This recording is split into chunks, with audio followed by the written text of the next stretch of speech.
오늘 우리에게 주신 하나님 말씀은 고린도전서 12장 1절에서 11절까지 말씀입니다.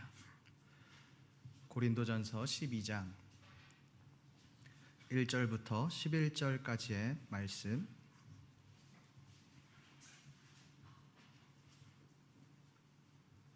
저와 여러분들이 한 절씩 교독하시겠습니다. 형제들아, 신령한 것에 대하여 나는 너희가 알지 못하기를 원하지 아니하노니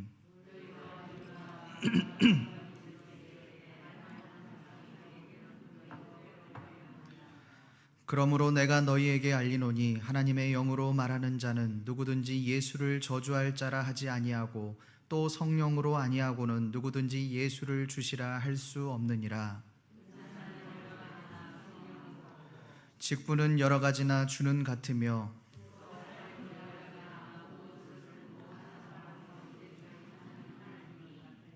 각 사람에게 성령을 나타내심은 유익하게 하려 하심이라.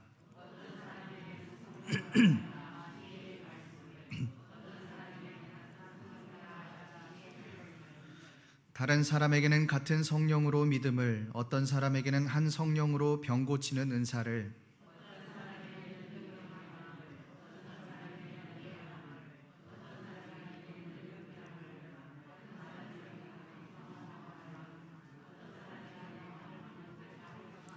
함께 읽습니다. 이 모든 일은 같은 한 성령이 행하사 그의 뜻대로 각 사람에게 나누어 주시는 것이니라. 아멘. 여러분, 이 초신자들의 특징이 무엇인지 아십니까? 이 초신자들의 특징은 신앙이 성숙하지는 않지만 열정이 있고 그 안에 뜨거운 믿음이 있다라고 하는 것입니다.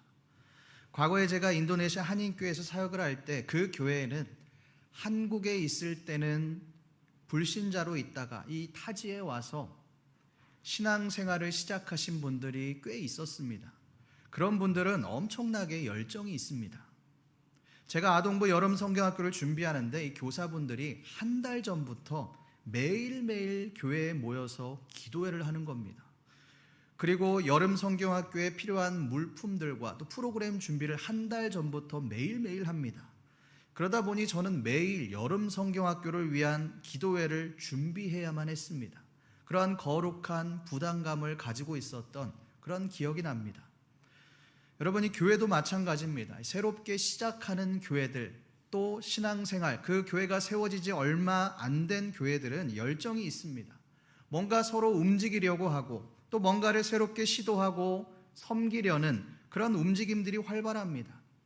우리가 잘 아는 오늘 말씀에서 이 고린도 교회가 그랬습니다. 고린도라고 하는 도시는 이 우상 숭배에 빠진 도시입니다. 타락이 극에 달한 도시였습니다. 고린도 사람들이 얼마나 타락했는지를 보여주는 그런 유물이 있습니다. 현재 이 고린도 박물관에 있는 아스클레피우스라고 하는 방의 유물입니다. 이 방을 보면 한쪽 면에는 이 성병으로 병든 몸을 치료받기 위해서 신에게 바친 그 진흙으로 만든 수많은 인간들의 생식기가 놓여 있습니다. 얼마나 고린도가 성적으로 타락했는지를 단편적으로 보여주는 그런 예입니다. 이러한 성적 타락 속에서 살아가던 이 고린도 교인들은 복음을 믿고 회심하게 되었습니다. 이제 막 회심했으니 신앙적으로 뜨거울 수밖에 없습니다.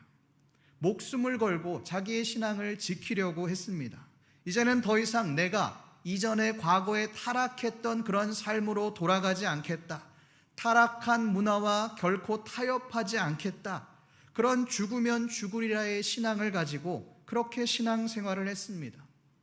이렇게 뜨겁게 신앙생활을 하다 보니 성령의 특별한 체험들을 하게 되었고 또 방언이나 치유의 은사, 또 예언의 은사와 같은 그러한 은사들도 넘치게 받게 되었습니다. 그런데 문제가 생겼습니다. 어떤 문제가 생겼느냐? 은사는 많이 받았고 또 신앙에 대한 열정은 많이 있는데 신앙의 연륜이 없다 보니 은사주의가 성행을 하게 된 것입니다. 많은 사람들이 신앙생활을 하는 데 있어서 이 은사에 몰두를 하게 되었습니다. 은사를 받기 위해 은사 자체에 매달리는 그런 신앙생활이 되었습니다. 이로 인해 많은 문제들이 일어나게 되었습니다. 오늘 말씀은 바로 이 은사에 관한 말씀입니다. 바울은 이 고린도 교회에 일어난 은사의 문제를 가지고 어떻게 말하고 있습니까? 오늘 말씀 1절 말씀을 함께 읽어보겠습니다. 시작. 형제들아, 신령한 것에 대하여 나는 너희가 알지 못하기를 원하지 아니하노니. 오늘 말씀에서 이 바울은 신령한 것에 대하여 이 고린도 교인들이 알기를 원한다라고 그렇게 말을 합니다. 여기에서 이 신령한 것은 영적인 은사를 말합니다. 영어 성경에 보면 이것을 spiritual gift라고 말을 합니다. 신령한 재능이라고 그렇게 번역을 하는데, 이것은 우리로 하여금 이 오해를 일으킬 수 있는 그런 표현입니다. 왜 그렇습니까? 이 재능이라고 하는 말은 타고난 것으로 보여지기 때문에 그렇습니다. 이것은 타고난 것이 아니라 하나님이 주신 것이기 때문에 재능이라는 말보다는 이 은사라는 말이 좀 더 가까운 표현입니다. 아무튼 이 바울은 신령한 것, 이 신령한 은사에 대해서 부정적으로 이야기하지 않습니다. 오히려 그것은 거룩하고 신령한 것이다라고 그렇게 말을 합니다. 그러면서 바울은 이 고린도 교인들이 성령을 받았을 때와 그렇지 않았을 때를 비교하며 말을 합니다. 여러분, 성령을 받지 못했을 때 이 고린도 교인들이 어떠했습니까? 오늘 말씀 2절 말씀을 함께 읽어보겠습니다. 시작. 너희도 알거니와 너희가 이방인으로 있을 때에 말 못하는 우상에게로 끄는 그대로 끌려갔느니라. 너희가 이방인으로 있을 때에, 이것은 문자 그대로의 이방인을 말하는 것이 아닙니다. 타락한 고린도인으로 살아갔을 때의 모습을 말하는 것입니다. 너희들도 동일하게 고린도 사람들처럼 성적으로 타락하지 않았냐? 악한 삶을 살지 않았냐? 우상 숭배에 빠져서 허우적거리면서도 그것이 우상인지도 모르고 그렇게 끌려다니지 않았느냐? 이것을 말하고 있는 것입니다. 이 모습이 복음을 접하기 전, 복음을 만나기 전에 고린도 교인들의 모습이었습니다. 우상의 제물을 먹는 것이 당연했고, 또 신전에 가서 밤새도록 향락에 빠져서 음행을 하고 우상을 숭배하는 것이 몸에 배어 있었습니다. 그랬던 그들이 복음을 만나고 그들에게 성령이 임하자 그들이 어떻게 되었습니까? 우리 3절 말씀을 함께 읽어보겠습니다. 시작. 그러므로 내가 너희에게 알리노니 하나님의 영으로 말하는 자는 누구든지 예수를 저주할 자라 하지 아니하고 또 성령으로 아니하고는 누구든지 예수를 주시라 할 수 없느니라. 성령으로 아니하고는 누구든지 예수를 주시라 할 수 없느니라. 고린도 교인들, 그들에게 성령이 임하자 예수 그리스도를 영접하게 되었습니다. 하나님을 믿게 되었습니다. 그리스도의 십자가가 나의 십자가가 되었습니다. 어떻게 이 일이 가능했습니까? 성령께서 그들의 눈을 열어주셨기 때문에 가능했습니다. 그들의 눈을 열어 자신들이 얼마나 더러운 죄악에 물들어 있는지를 보여주셨습니다. 그들의 성적 타락이 얼마나 더럽고 악한 것인지를 깨닫게 하셨습니다. 자신이 죄인이라는 것을 그렇게 깨닫게 해주셨습니다. 성령을 통해 완전히 회심하는 역사가 일어나게 되었습니다. 여러분, 이것이 성령의 역할입니다. 여러분, 우리는 성령하면 뭔가 우리에게 대단한 능력이 주어져야 할 것 같고, 당장이라도 환상을 봐야 할 것 같고, 우리 가운데 엄청난 능력이 생기게 될 것으로 생각하지만 그렇지 않다는 겁니다. 우리가 하나님을 믿게 된 것, 그리스도의 십자가를 통해 회심하게 된 것, 이것은 기적입니다. 왜 그렇습니까? 그것이 이성적으로, 논리적으로는 설명할 수 없기 때문에 그렇습니다.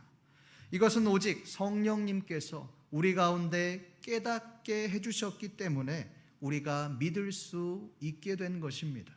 우리의 죄악을 보게 해주셨기 때문에 우리가 하나님께로 돌아올 수 있게 된 것입니다.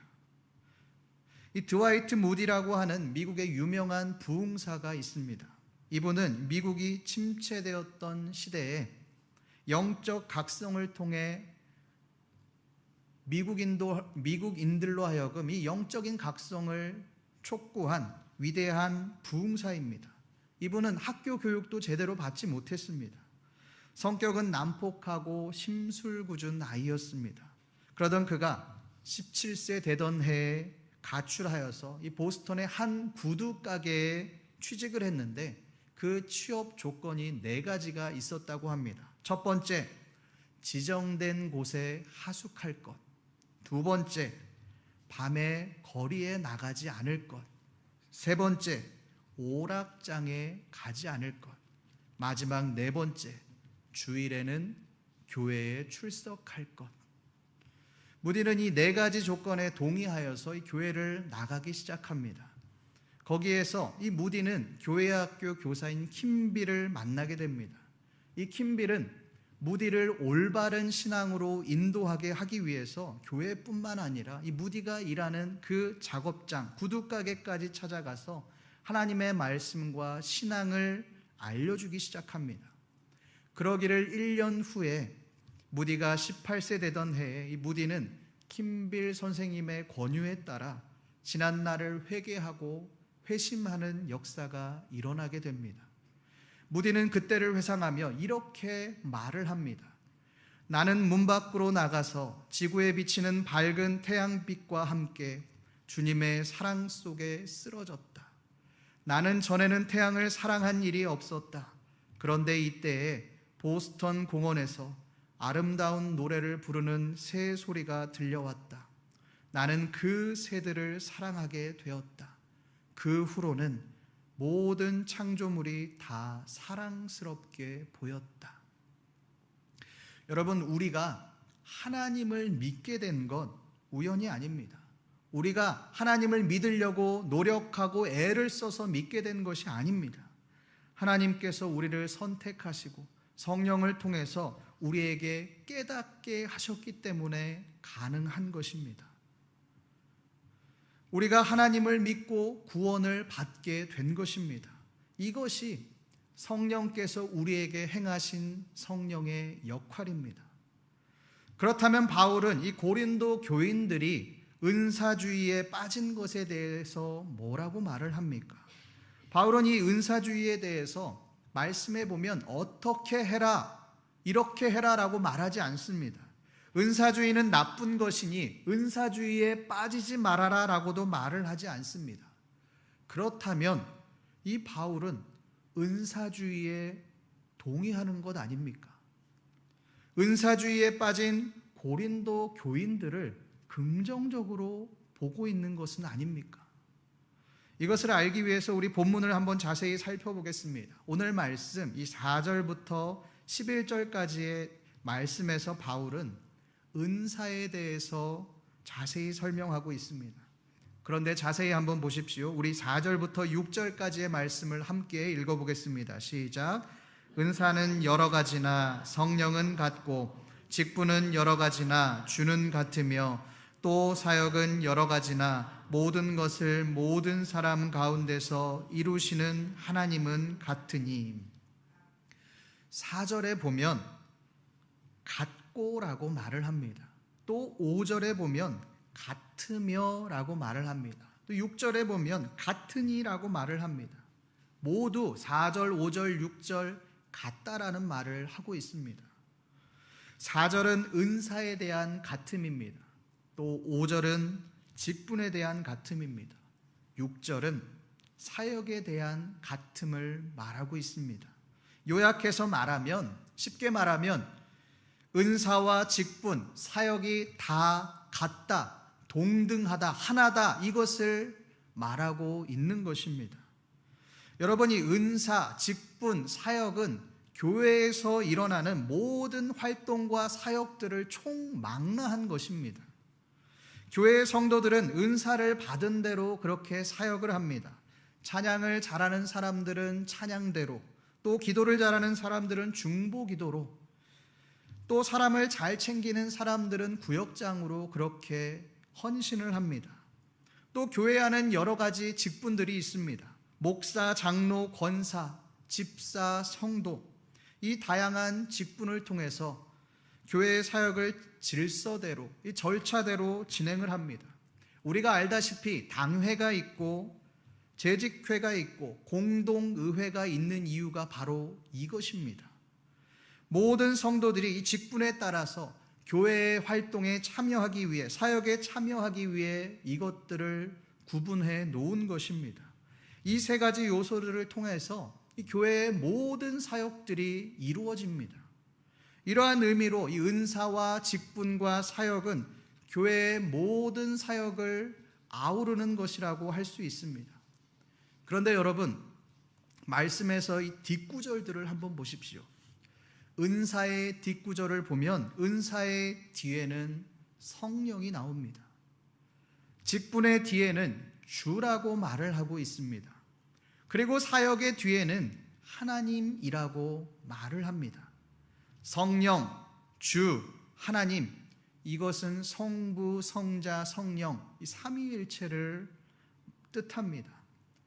왜 바울은 하나님이라는 말로 통일해도 될 텐데 왜 성령, 주, 하나님, 성부, 성자, 성령을 말하고 있을까요? 왜 삼위일체를 말하고 있을까요? 그것은 은사와 직분과 사역이 삼위일체처럼 모두 동등하다, 모두 같다, 하나다라는 것을 말하기 위해서 바울이 이렇게 말을 하는 것입니다. 고린도 교인들은 이 은사주의를 내세웠습니다. 내가 받은 은사가 최고다라고 주장하며 자신이 받은 은사를 내세워 자신들이 영광을 받으려고 했습니다. 자신들이 가지고 있는 그 직분을 사용하여서 나는 목사니, 나는 장로니, 너희들보다 더 직분이 높은 사람이다 라고 말을 하며 그 직분을 가지지 못한 사람들을 무시했습니다. 아마도 이 고린도 교인들은 은사 중에서도 이 방언의 은사나 예언의 은사를 가장 뛰어난 은사로 여겼던 것 같습니다. 우리가 고린도전서 13장 1절에서 2절 말씀을 한번 보겠습니다. 1절부터 2절 말씀입니다. 시작. 내가 사람의 방언과 천사의 말을 할지라도 사랑이 없으면 소리나는 구리와 울리는 꽹과리가 되고, 내가 예언하는 능력이 있어 모든 비밀과 모든 지식을 알고 또 산을 옮길 만한 모든 믿음이 있을지라도 사랑이 없으면 내가 아무것도 아니요. 고린도전서 13장 말씀에 보면 방언을 천사의 말로 표현하고 있습니다. 예언을 모든 비밀과 모든 지식을 아는 것이다 라고 말을 합니다. 특히 이 방언을 천사의 말로 표현했다라고 하는 것은 아주 신령한 것으로 여겼다라는 의미입니다. 그러니 고린도 교회 안에서 그 교인들 중에서 방언의 은사를 받은 사람들은 이 교회 안에서 영적인 능력이 있는 사람으로 대우를 받았을 겁니다. 예언의 은사를 받은 사람은 믿음이 좋은 사람으로 사람들에게 칭송을 받고 또 영광을 받았을 것입니다. 여러분이 교회 안에도 이런 사람들이 있지 않습니까? 자기는 방언을 하는데 방언을 하지 못하는 사람에게 왜 방언을 못하냐? 네가 기도를 하지 못해서 방언을 받지 못한 거다. 이렇게 말하는 사람들도 있습니다. 더 나아가 왜 통성기도를 뜨겁게 하지 못하느냐? 능력이 없는 것 아니냐? 기도를 적게 한 것 아니냐라고 말을 하는 사람도 있습니다. 여러분, 기도를 적게 해서 기도를 하지 않아서 방언을 못하는 것이 아닙니다. 능력이 없어서 통성기도를 못하는 것이 아닙니다. 하나님이 주신 은사의 차이인 것입니다. 바울은 모든 은사와 직분과 사역이 같다라고 그렇게 말을 합니다. 이것은 높고 낮음이 없다라는 의미입니다. 제가 전에 이 성령 운동을 하는 단체에서 이 수련회를 간 적이 있습니다. 그곳에서 이 영적 지도자를 리더를 스피리추얼 리더라고 그렇게 불렀는데, 이분은 수련회에서 정신적인 지주, 영적인 리더의 역할을 감당했습니다. 여러분이 성령 운동을 하는 그 선교단체의 리더라면, 영적 지도자라면 방언을 기본으로 해야 하는 것 아니겠습니까? 그런데 이분은 방언을 못합니다. 이분이 이야기하시길 방언을 받고 싶어서 그렇게 기도하고 간구했는데 하나님께서 안 주시더라는 겁니다. 예언의 은사도 받았고 또 치유의 은사, 많은 은사들도 받았지만 방언만큼은 주시지 않더라는 겁니다. 여러분 생각은 어떻습니까? 예언의 은사를 받는 것이 쉽겠습니까? 아니면 방언의 은사를 받는 것이 더 쉽겠습니까? 당연히 많은 사람들이 방언의 은사를 받는 것이 더 쉽다라고 말을 할 것입니다. 그러나 여러분, 방언이나 예언이나 다 똑같은 하나님이 주신 은사입니다. 은사에 높고 낮음이 없습니다. 더 뛰어난 것이 없고 더 부족한 것이 없습니다. 방언의 은사를 받지 못한 사람들은 하나님께서 다른 은사들을 주셨겠죠. 그런데 왜 이 은사들을 가지고, 눈에 보이는 그 은사들을 가지고 왜 사람들을 판단하느냐는 겁니다. 왜 은사를 받고 안 받고를 가지고 믿음이 있는 사람, 믿음이 좋은 사람, 믿음이 좋지 않은 사람을 판단하고 나누냐라고 하는 것입니다. 여러분이 은사는 그런 것이 아닙니다. 은사라고 하는 것은 하나님께서 성령을 통해 우리에게 주신 선물입니다. 은사를 적게 받았다고 해서 그 사람이 믿음이 연약한 사람이 아닙니다. 왜 그렇습니까? 은사라고 하는 것은 하나님께서 은사를 준 사람으로 하여금 하나님의 사역을 더 많이 감당하라고, 또 교회를 위해 더 많이 섬기라고 주신 것이기 때문에 그렇습니다. 우리가 잘 아는 이 달란트 비유를 한번 보십시오.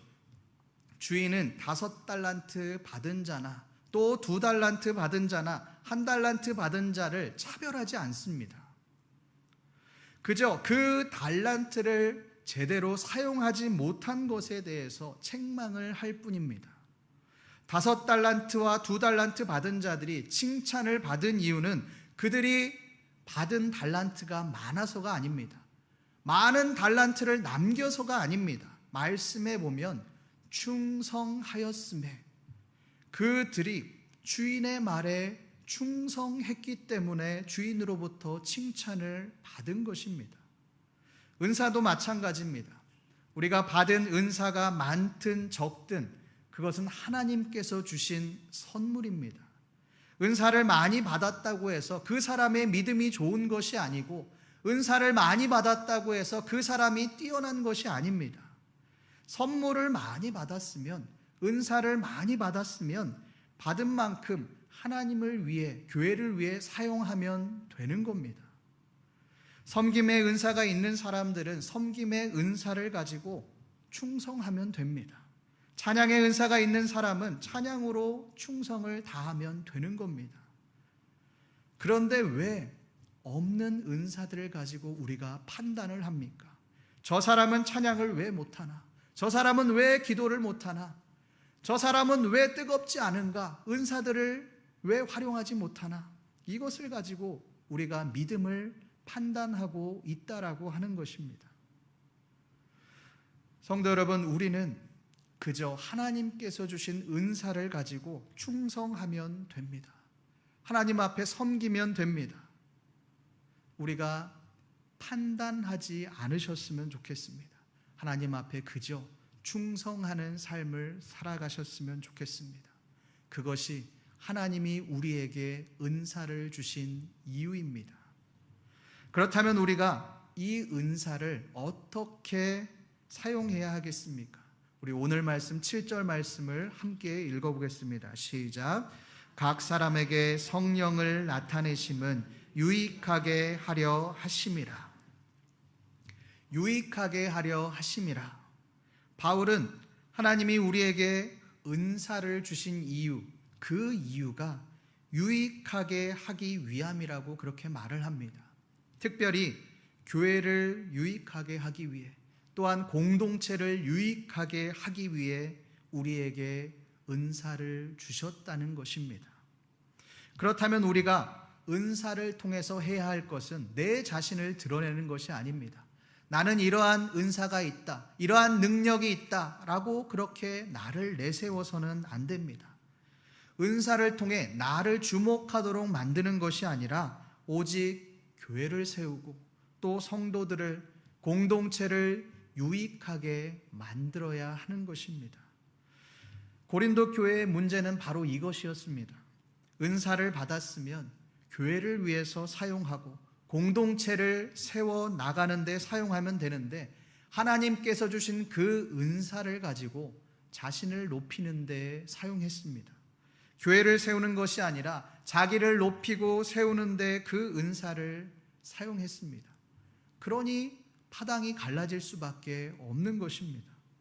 하나님이 있어야 할 자리에, 그 자리에 자기 자신이 서게 된 것입니다. 성도 여러분, 우리가 아무리 많은 은사를 가지고 있다 할지라도 그것이 공동체에 유익이 되지 않는다면, 공동체를 세우는 것이 아니라면 그 은사는 아무런 소용이 없습니다. 오히려 그것이 공동체의 해악이 되어집니다. 우리가 잘 아는 이 방사능은 해로운 물질입니다. 여러분이 방사능하면 무엇이 떠오르십니까? 원자폭탄이나 아니면 방사능 피폭에 노출된 그 사람들의 잔인한 모습들이 떠오릅니다.